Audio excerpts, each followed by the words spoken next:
नमस्कार जी, मैं हूं डॉक्टर बीके शर्मा।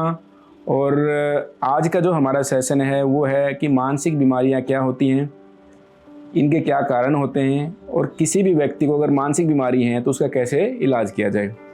सबसे पहले हम समझेंगे मानसिक बीमारी होती क्या है।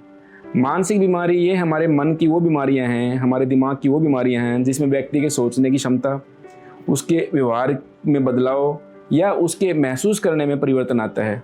तब हम किसी व्यक्ति को कहते हैं कि इसके अंदर कोई ना कोई मानसिक रोग है। अब मानसिक रोगों की अगर टाइप की बात करते हैं, इसमें जैसे डिप्रेशन है, स्किज़ोफ्रेनिया है, एंजाइटी डिसऑर्डर है, फोबिया है, बच्चों में गुस्से की समस्या है, नाइट टेरर है, रात को डरावने सपने आना, इस तरह के बहुत सारे मानसिक बीमारी हैं। ऐसे एक ओसीडी की बीमारी है जिसमें बार बार व्यक्ति एक ही काम करता रहता है। तो डिफरेंट मानसिक बीमारियां हैं। अगर हम इनके कारण की बात करते हैं तो मानसिक बीमारियों के कारण को हम इस 3 तरह से डिवाइड करते हैं।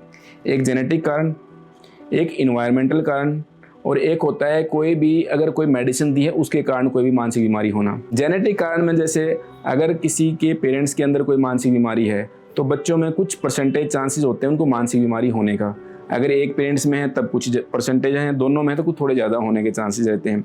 ऐसे इन्वायरमेंटल के हिसाब से कैसे कर सकते हैं, अगर हम जहाँ जॉब करते हैं वहाँ स्ट्रेस हो, हमारी फैमिली के अंदर कोई तनाव का माहौल हो, अगर हम कोई नशा लेते हैं या अगर लगता है कोई भी ऐसा क्राइसिस आ जाए हमारी फैमिली के अंदर, किसी की सडन डेथ हो जाए, कोई फाइनेंशियल लॉस हो जाए या कोई ब्रेकअप हो जाए किसी का अपने अफेयर में, तो इस तरह के किसी भी कारणवश भी मानसिक बीमारियां हो सकती हैं। ऐसे कुछ मेडिसिन भी होती हैं जिन्हें कारण किसी न किसी तरह की मानसिक बीमारी हो सकती होती है। किसी मेडिसिन का साइड इफेक्ट भी एक मानसिक बीमारी हो सकता है, बट वो एक टेम्परेरी फेज होता है और उसके बाद जैसे मेडिसिन बंद करते हैं ठीक हो जाता है। अब इन तीनों कारणों से होता क्या है कि हमारे ब्रेन के अंदर कुछ केमिकल होते हैं। कौन से केमिकल? ये डोपामिन, सेरोटोनिन और नोरेपिनेफ्रिन। मैक्सिमम अभी तक जो केमिकल जिनका रोल है वो है डोपामिन एंड सेरोटोनिन। ये वो केमिकल हैं, इनको हैप्पी केमिकल भी कहते हैं, हमारे माइंड को खुश रखते हैं, हमारे मन में अच्छे विचार लेके आने में हेल्प करते हैं, जिससे हमारा बिहेवियर अच्छा रहता है, हम अच्छी तरह महसूस कर पाते हैं। कोई भी व्यक्ति जल्दी दुखी होता है या कोई भी व्यक्ति हैप्पी रहता है तो वो इसलिए नहीं कि वो स्ट्रॉन्ग है, वो इसलिए कि उसकी ब्रेन की जो केमिस्ट्री है वो स्ट्रॉन्ग है, उसके माइंड के केमिकल स्ट्रॉन्ग है। अगर हम देखेंगे सपोज को किसी फैमिली में 3 बच्चे हैं, एक बच्चा कितनी भी बड़ी प्रॉब्लम होती है आराम से कूल रहता है, दूसरे बच्चे को छोटी सी प्रॉब्लम में टेंशन हो जाती है, घबराहट हो जाती है, लूज मोशन लगना शुरू हो जाते हैं। तो पेरेंट्स तो उनके सेम है, एटमोसफियर भी उनका सेम है, तो उन ऐसी कंडीशन में चांसेस है कि उनकी ब्रेन की जो केमिस्ट्री वो कमज़ोर है, मीन्स उनके न्यूरॉन्स ही कमज़ोर हैं, वो केमिकल ही नहीं रिलीज कर पाते सेरोटोनिन डोपामिन, जिससे बच्चा खुश रह पाए। तो इसमें किसी का फॉल्ट नहीं होता। आजकल हो क्या रहा है कि हम मानसिक बीमारियों को सीरियसली लेते ही नहीं।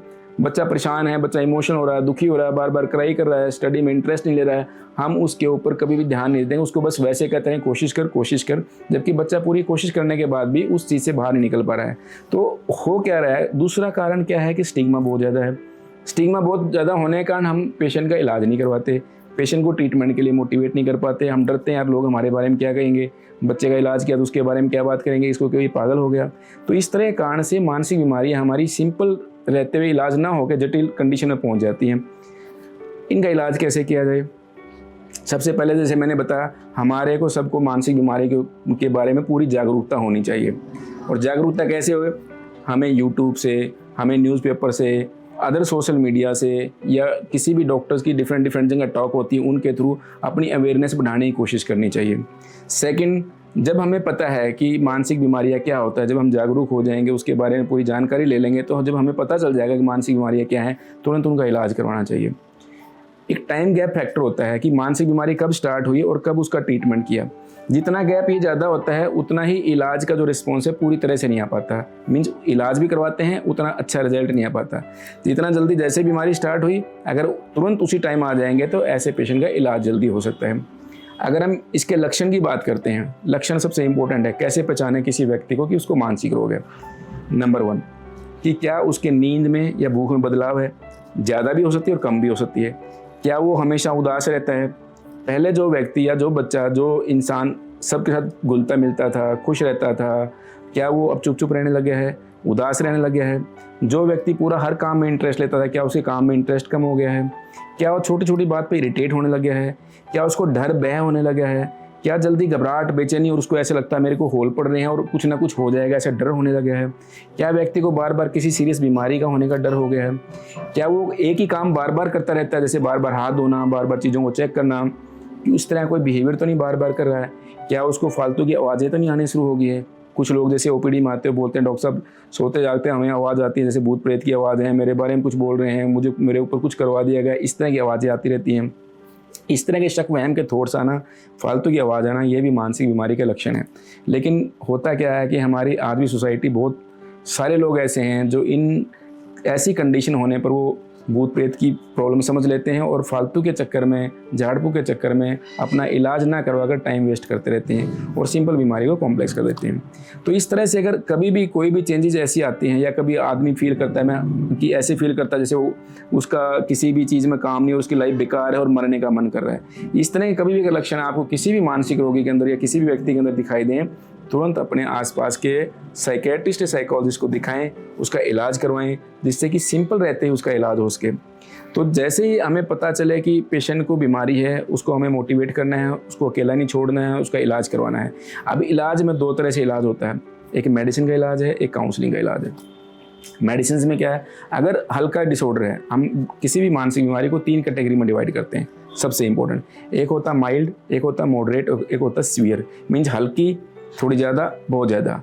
अगर हल्की है तो उसको समझा बुझा के प्रॉपर उसका बिहेवियर देखकर, उसके विचारों को चार्ट करके लिख के कि क्या क्या विचारों में परिवर्तन है, उसको धीरे धीरे समझाया जाता है, काउंसलिंग की जाती है और पेशेंट काउंसलिंग के थ्रू ठीक किया जा सकता है। जहाँ पे लगता है कि भाई ज़्यादा है, कि पेशेंट समझाने के बावजूद भी थोड़ी देर में वही कंडीशन दोबारा हो जाती है, वही प्रॉब्लम दोबारा फील करता है, तो ऐसे में मेडिसिन की ज़रूरत होती है। आज भी बहुत सारे लोग सोचते हैं कि मानसिक बीमारियों की जो दवाई हैं वो नशे की दवाइयाँ हैं, उनकी लत लग जाएगी, उनसे लीवर किडनी खराब हो जाएगी। आज पढ़े लिखे लोग भी इस तरह की गलत भावनाओं से ग्रसित हैं। आज भी लोग, हमें पहले तो यही समझाना पड़ता है कि जैसे दूसरी बीमारियां होती हैं ऐसे मानसिक रोग होते हैं, जैसे दूसरी बीमारियों की दवाई होती है ऐसे मानसिक रोगों की दवाई होती है। बट फ़र्क क्या होता है कि ब्लड प्रेशर, शुगर की दवाई की तरह थोड़ा लंबी बीमारियाँ होती हैं, तो इसलिए इनका इलाज थोड़ा लंबा चलता है। किसी भी व्यक्ति को अगर पहली बार कोई मानसिक रोग हुआ तो उसका ट्रीटमेंट लगभग 3 से 6 महीने चलेगा। ज़्यादा अगर 2 बार हो गया 1 to 3 ईयर चलेगा, 3 टाइम होगा 3 to 5 ईयर चलेगा, और उसके बाद ज़्यादा हो तो कई बार लाइफ लॉन्ग भी चल सकता है। बट पेशेंट का ठीक रहना ज़रूरी है, खुश रहना ज़रूरी है। अगर वो इलाज करवाएगा, खुश भी रहेगा, अपने काम में भी पूरी तरह से इंटरेस्ट लेगा, अपनी फैमिली लाइफ के अंदर भी इंटरेस्ट लेगा, अगर बच्चा है तो स्टडी कर पाएगा, एकेडमिकली अच्छा कुछ कर पाएगा। तो अगर ऐसी कंडीशन में अगर हम उनकी मेडिसिन ना चला के, उनका ट्रीटमेंट ना करके अगर उनको ऐसे छोड़ देंगे तो उससे क्या होगा, उनका डिप्रेशन बढ़ सकता है, मानसिक बीमारी और जटिल हो सकती है, सुसाइड के, आत्महत्या के विचार आ सकते हैं। और बहुत सारे लोग दिनों प्रतिदिन डेली की कंडीशन में देखा जाए आत्महत्या कर रहे हैं, जिस वजह से हमारा यूथ भी और हमारे दूसरी पॉपुलेशन भी आत्महत्या जैसी बीमारी का शिकार हो रहे हैं, क्योंकि उनको सही तरह से ना तो उनको नॉलेज होती मानसिक बीमारियों की, ना ही सही इलाज मिल पाता। तो दोस्तों, आज की वीडियो में हमारा बस मेन एम यही है कि आप इन मानसिक बीमारियों के बारे में अच्छी तरह से समझें, इनको कैसे पहचानना है, लक्षण के बारे में समझें, इनके कारण क्या है उनको समझें, व इनका कैसे इलाज किया जाता है उसके बारे में समझें। धन्यवाद। कंपैरेटिव हेल्थ केयर की मदद से आप अपने शहर के अच्छे डॉक्टर और अच्छे हॉस्पिटल एवं हॉस्पिटल में क्या क्या सुविधाएं उपलब्ध है देख सकते हैं और कंपेयर करके बुक कर सकते हैं। अगर कोई पेशेंट लंबे समय से किसी बीमारी से ग्रसित है तो यहाँ अपनी रिपोर्ट्स शेयर कीजिए और डॉक्टर्स द्वारा सही राय जानिए। गूगल प्ले स्टोर से आप एप्लीकेशन इंस्टॉल कर सकते हैं और वहाँ से सारी सुविधाएं देख सकते हैं। हमारे चैनल को शेयर और सब्सक्राइब कीजिए और बेल आइकन दबाना ना भूलिए।